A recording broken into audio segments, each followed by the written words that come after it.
She spent decades rubbing shoulders with British royals and U.S. presidents, but British socialite Ghislaine Maxwell is now spending 2 decades behind bars following her conviction on 5 federal sex trafficking charges in December 2021. The world's media was first introduced to Ghislaine Maxwell in November of 1991, when she was chosen by the Maxwell family to give the first public expression of grief for her father, British newspaper tycoon Robert Maxwell, who died near the Canary Islands. A self-made multimillionaire, Robert Maxwell rose from extreme poverty in a Jewish shtetl in Czechoslovakia, where he attended yeshiva, a seminary for religious studies. As a teenager, he escaped the Nazis and joined the Czechoslovak army in exile. He then went on to become a hero in the British Army, decorated for his actions during World War II, an academic publishing magnate, a UK Labour Party MP, and eventually the owner of the Daily Mirror, one of the UK's biggest-selling tabloids. Following his death, world leaders collectively expressed their public condolences. Then British Prime Minister John Major commended an extraordinary life lived to the full. The Soviet Union's Mikhail Gorbachev said Maxwell's death had left him deeply grieved. Then United States President George H.W. Bush, meanwhile, hailed Maxwell's unwavering fight against bigotry and oppression. Ghislaine Noelle Marion Maxwell, born on Christmas Day, 1961, was the youngest of 9 and allegedly the diamond of Robert Maxwell's eye, his absolute favorite, to such an extent that he became fiercely protective of his daughter.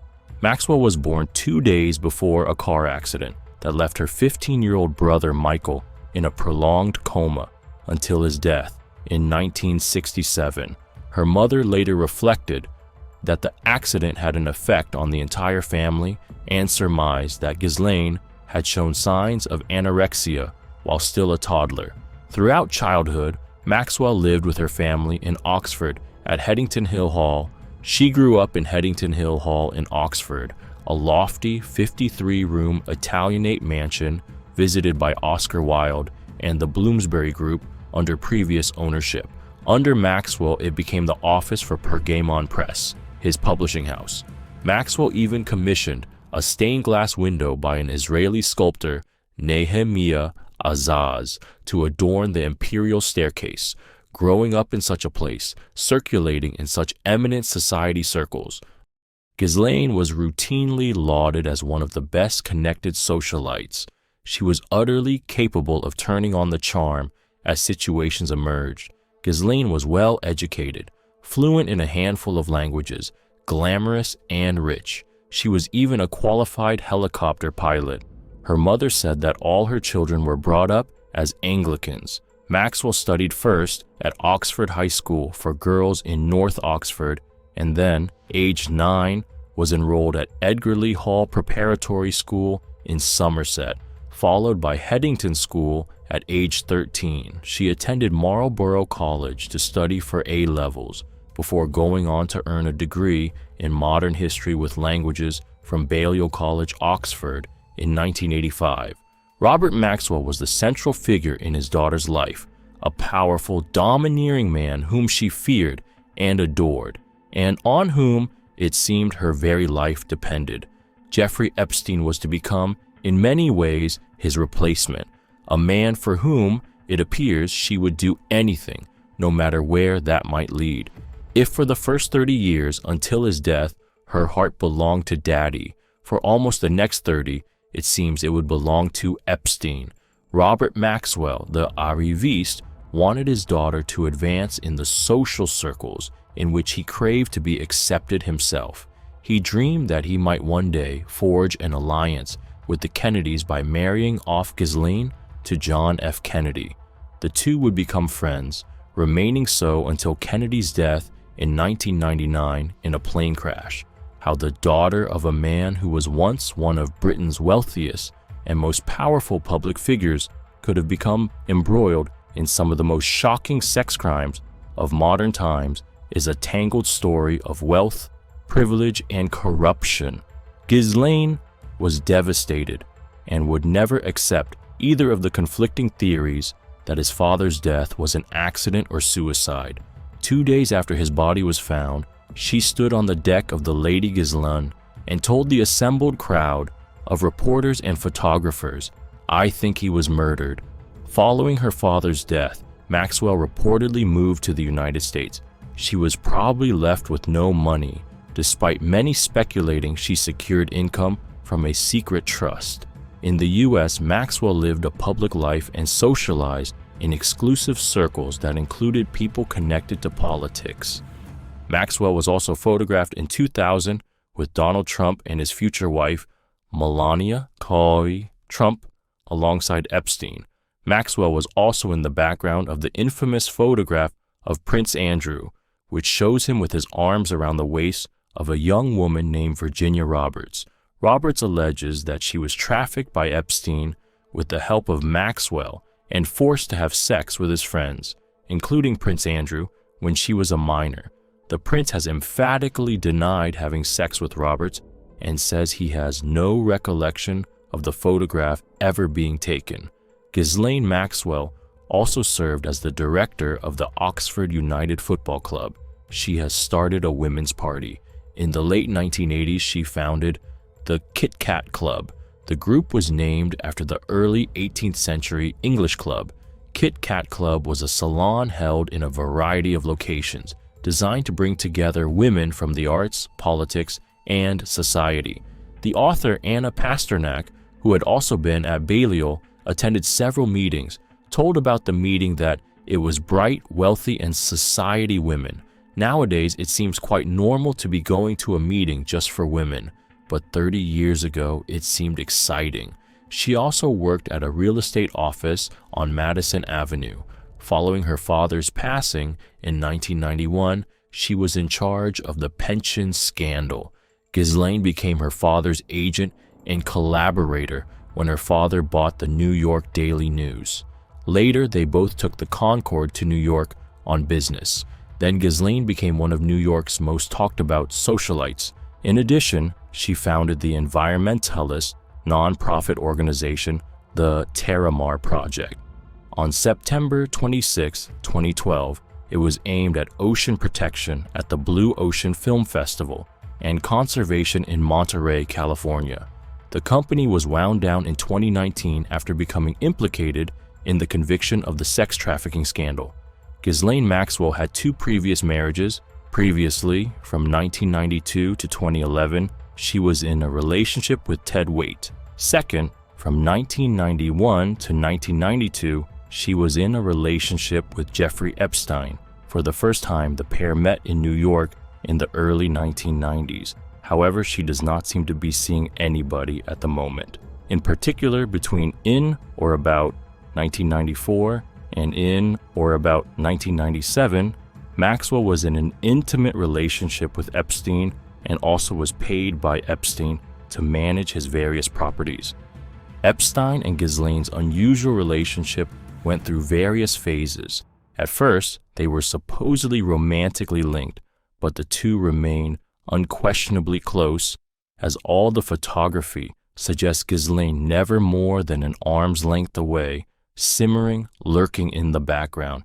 Epstein once even described Ghislaine as his best friend. According to multiple people in affluent Manhattan circles, including 2 of her friends, Maxwell introduced Epstein to many of the social figures in his life. Ghislaine Maxwell was 30 when she met Epstein. He was 38. She had designs on marrying him. He had no interest in that. His enthusiasm for younger women was well known, but they developed a deeply symbiotic relationship, closer than many marriages, forged in a mixture of mutual interest, dependence, and gratitude. Epstein provided her with financial security and all the luxury and comforts that she'd become accustomed to as her father's daughter. More than that, he was her savior at a time when it seemed she had lost everything, and Maxwell would never forget it. As a friend put it, she owed him everything. One Jeffrey's friend told the media about Ghislaine Maxwell that she worshipped him. He tells the story of Maxwell arriving at a dinner party when her mobile phone, a rarity in those days, rang. She said, "Oh my God, it's Jeffrey. He's got a cold. I'm sorry, but I've got to go." She said, "He wants the best chicken soup in New York, and I've got to track it down and get it to him immediately." It was imperative for her to satisfy his whims. Absolute devotion. Maxwell had no discernible occupation. She would variously describe herself in official documents as a director, business consultant, and entrepreneur. She assumed the role of managing Epstein's homes, his rich man's toys, and to a large extent, his life. Ghislaine Maxwell's net worth is believed to be about $10 million as of 2024, according to some reports. In 2000, she was supported by an pound 80,000 a year trust fund established by Robert Maxwell. In 2000, Ghislaine Maxwell moved into a new home, a grand Beaux-Arts style townhouse at 116 East 65th Street, 2 blocks from Central Park and within walking distance of Jeffrey Epstein's mansion. The 5-story residence had been purchased for $95 million by an anonymous limited liability company with the same address as Epstein's finance business. Maxwell was an immaculate hostess. There is a story of one party at her home attended by a Rockefeller, a Kennedy and sundry New York luminaries. After the toast, the party retired to the library, where they were invited to admire Maxwell's little d'esprit. Fake spines had been stuck on the books with titles referring to her best friends. Guests scrambled to see where they stood in the pecking order. In his Newsnight interview with Emily Maitlis, Prince Andrew talked of having known Maxwell since her university days and of her introducing him to Epstein in 1999. The three became virtually inseparable.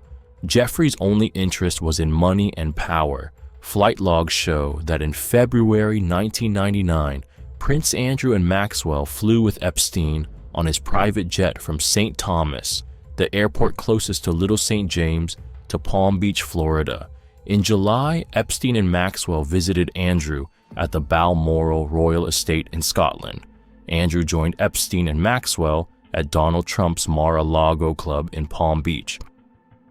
In June, Epstein and Maxwell visited Windsor Castle for an event that marked 4 royal birthdays, including Andrew's 40th. The prince also took the pair to Ascot. In December, they were his guests at a shooting weekend at Sandringham, and a month later, Andrew joined Maxwell and Epstein on a holiday in Thailand. Extraordinary wealth can often create an illusion of invulnerability, a sense of being unaccountable. But for Epstein and Maxwell, that was about to change. In March 2005, the stepmother of a 14-year-old girl in Florida told the Palm Beach police that her stepdaughter had been molested by Epstein at his home after he had paid her $300 to give him an erotic massage. The FBI opened an investigation into Epstein, and by 2007, they had identified more than 30 people who had been abused by him, vulnerable young girls whom he believed he could exploit with impunity. In June 2008, after secretly negotiating a plea bargain with federal prosecutors, Epstein pleaded guilty to the relatively minor charges of solicitation of prostitution and solicitation of prostitution with a minor. He was sentenced to 18 months in prison. A visitor log shows that he was visited in prison by Marsenkova and Kellen, but there is no mention of Maxwell, nor was she named in the case, although her name was written on message pads, flight manifests, and other documents found by the police in Epstein's home. She would, however, become publicly associated with Epstein's crimes. In 2007, another young woman, Johanna Sjoberg, came forward, alleging that in 2001, when she was a student at Palm Beach Atlantic College, Maxwell had approached her on campus and recruited her to work for Epstein as a masseuse. He then induced her to perform demeaning sexual services. As Sjoberg described being with Maxwell and Epstein at his home in New York for Easter in 2001, where she met Prince Andrew and another girl called Virginia. The Virginia was Virginia Roberts. Roberts claimed that in the summer of 1998, Maxwell had recruited her as a masseuse for Epstein when she was 15 and working at Trump's Mar-a-Lago. On her first visit to Epstein's home, she was shown into a spa room where Epstein was lying naked on a massage table. Maxwell then took off her own shirt and left on her underwear and started rubbing her breasts against his body, implicitly showing her what she was expected to do. The encounter escalated, it was alleged, with Epstein and Maxwell sexually assaulting, battering, exploiting, and abusing Roberts in various ways. Afterwards, according to Roberts' testimony, Epstein paid her hundreds of dollars, and he and Maxwell giddily told Roberts she had lots of potential, and to return the next day. In September 2015, Roberts responded by filing suit against Maxwell for defamation. Documents relating to this case would be unsealed in August 2019, the day before Epstein's death. In her deposition, Roberts alleged that Maxwell was Epstein's primary manager of recruitment and training of girls whom Epstein paid for sexual services and had participated in sexual abuse. As Epstein's sex slave, she had been forced to have sex with many other powerful men, including numerous prominent American politicians, powerful business executives, foreign presidents, a well-known prime minister, and other world leaders. My whole life revolved around just pleasing these men and keeping Ghislaine and Jeffrey happy. Their whole entire lives revolved around sex. Giving evidence, Maxwell acknowledged that a very small part of her role in Epstein's life had been to find adult professional massage therapists for him. She admitted to knowing Roberts, but said she did not know how often Roberts had visited Epstein. What I can say is that I barely would remember her, if not for all of this rubbish. Asked if Epstein had sexually abused minors, she replied, "I can only testify to what I know. I know that Virginia is a liar, and I know what she testified is a lie. I can only categorically deny everything she has said." After Epstein's release from prison, it seems that he and Maxwell saw each other less, if at all. There are no photographs of them together, no accounts of their meetings. Maxwell had other boyfriends. In a 2015 interview with Spears, a magazine for high net worth individuals, Maxwell talked of her lifelong love of the oceans, her licenses to pilot submarines and other submersibles, and her experience of marine expeditions. She also discussed her father's death. It was a very hard time and also a sad time, but wallowing in self-pity was not an option for me. I miss my dad. I was very close to him. In a comment that seemed curiously prophetic of her relationship with Epstein, she remarked, "Nobody wants their family to be on the front pages every day in such horrible circumstances. Moving on will not be so easy. With Epstein's death, it seemed her life had come full circle. It is just over 28 years since Robert Maxwell died in the Atlantic Ocean, 28 years since Ghislaine declared, 'I think he was murdered.' Epstein's death has been ruled a suicide, but in the air of conspiracy around his association with the rich and powerful, speculation persists that he too was murdered. The two most important men in her life, evading justice, their deaths shrouded in mystery, both leaving behind a multitude of questions. But what did Maxwell see in Epstein? The simple answer might be an opportunity to further her own interests, in that it is surely more complicated than that. Epstein entered her life when she was at her most vulnerable. He was the guarantor of a way of life that had been snatched from her by her father's death.